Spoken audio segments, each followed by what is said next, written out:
என் அன்பு மகனே மகளே, நீங்கள் என்னை விசுவாசித்தால் இந்த வீடியோவை தள்ளிவிட வேண்டாம், முழுமையாக கேளுங்கள். தெய்வீக சுகம் பெற தடையாக இருப்பது எது? தன்னை நீதிமான் என்று சொல்லக்கூடாது.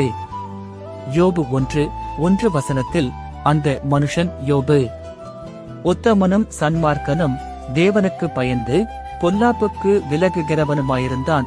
யோபு தன்னை நீதிமான் என்று சொன்னான்.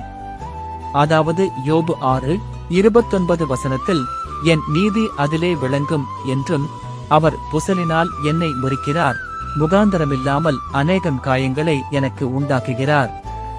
நான் மூச்சுவிட எனக்கு இடங்கொடாமல் கசப்பினால் என் நிரப்புகிறார். மேலும் யோபு 10:7 நான் துன்மார்க்கன் அல்ல என்பது உமக்கு தெரியும், என்னை தேற்றுகிறவன்றவன் இல்லை என்கிறார். யோபு சுயநீதியுள்ளவராக காணப்பட்டார்.